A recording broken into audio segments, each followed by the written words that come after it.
همونطور که شاهد هستین و توی اینستاگرام یا سایر شبکه‌های اجتماعی احتمالاً ملاحظه کردین، گزارشی که مجمع جهانی اقتصاد 2025 چند روز پیش منتشر کرد درباره آینده مشاغل خیلی سر صدا کرده.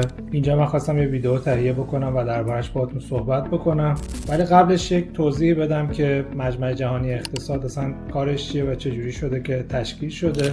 این مجمع در سال 1971 توسط آقای کلاس شواب تأسیس شد و هدفش این بود که بخش خصوصی رو با کشورهای بزرگ و کشورهای در حال توسعه، رهبران بخش خصوصی و رهبران سیاسی کشورها رو هر سال در یک نقطه جمع کنن و اینا بتونن با هم تبادل نظر بکنن و یه سری اهداف کلانی رو فالو بکنن، مثل اینکه در زمینه آینده اقتصاد روندهایی که میتونه تاثیر بذاره برای بهبود شرایط زندگی انسان برای کره زمین، مسائل مربوط به محیط زیست، ارزها، رگولیشن بازارهای مالی، فناوری، AI که خب جدیداً بهش اضافه شده، موضوعاتی بوده که در طول این سالها بهش رسیدگی شده و جزء دستور کار این مجمع بوده.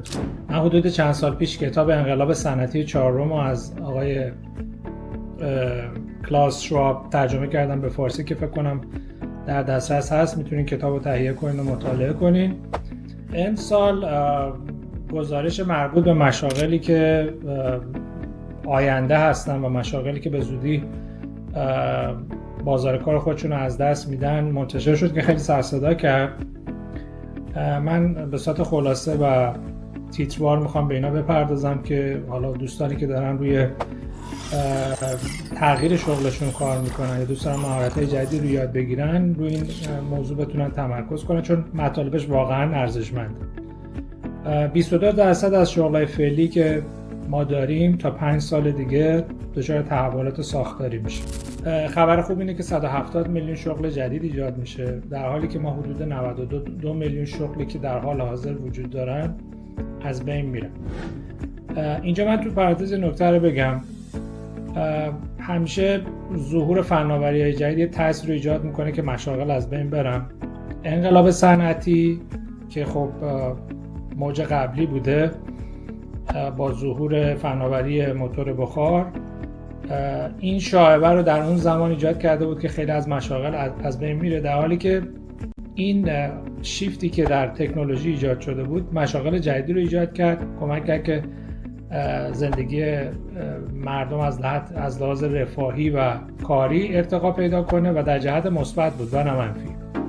فکر من اینه که AI هم همین نقش رو که ماشین بخار بازی کرد در آینده برای بشر فعلی ما بازی خواهد کرد. سریع‌ترین مشاغلی که رشد خیلی سریع خواهند داشت مربوط باز به حوزه فناوری و هوش مصنوعی میشه و متخصصانی که در این رشته دارن کار میکنن مطمئن باشن که آینده شغلی تضمین شده خواهند داشت در زمینه یادگیری ماشین، دیپ لرنینگ و حوزه‌های مربوط به فینتک که الان خیلی داره مورد توجه قرار میگیره و توسعه دهندگان نرم افزارهایی که بکبون سیستمشون AI خواهد. اقتصاد سبز باز هم تقاضای خودش رو خواهد داشت، انرژی‌های تجدیدپذیر، متخصصانی که در زمینه خودروهای الکتریکی کار خواهند کرد. مشاغل انسانی در حوزه خدمات پزشکی و مراقبتی و پرستارها همچنان مشاغلی هستن که آینده خوبی خواهند داشت و لوجستیک و زیرساخت چیزیه که خیلی فکر می‌کردن با ظهور فناوری جدید از بین خواهد رفت، در حالی که به نظر میرسه رانندگی تحویل کالا و کارگران ساختمانی همچنان افرادی هستن که دیمند خیلی بالایی خواهند داشت برای کار. ولی یه نگاه کوتاهی هم داشته باشیم به مشاغلی که از بین میره. تمام مشاغل، من خلاصه بگم که خودتون از این شاخص استفاده کنید، تمام مشاغلی که به نوعی کار تکرارپذیر دارن اینا از بین خواهند رفت. مثل چی؟ مثل متصدیان بانک ها، کسی که تلفن رو جواب میدن،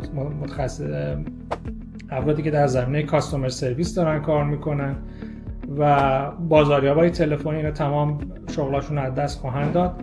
برای که حالا ما خودمون در شرکت Identity Experience روی این زمینه داریم کار میکنیم، سرویسی میدیم به مشتریامون که اتوماسیون و وارد سیستم کاریشون بکنن برای پاسخگویی به مشتری، کرییت شدن لید جنریشن، مگنت هایی که مختلفی که داریم درست میکنیم، نه همه اتومات شده، یعنی چیز آینده ای نیست و الان داره اتفاق میفته. و کارهای دستی سنتی در بعضی از صنایع اینا هم از بین خواهند رفت. چیزایی که انسان درگیرش بشه برای انجام یک کار تکراری قطعا از بین خواهد رفت. با ما همراه باشید. من سعی میکنم که ویدیوهای جالبی رو که در زمینه اقتصاد، مدیریت، کارآفرینی و فناوری در دنیا اتفاق میفته آماده کنم و با هم شیر بکنیم. خوشحال میشم که این ویدیو رو با دوستانتونم به اشتراک بذاریم. مرسی.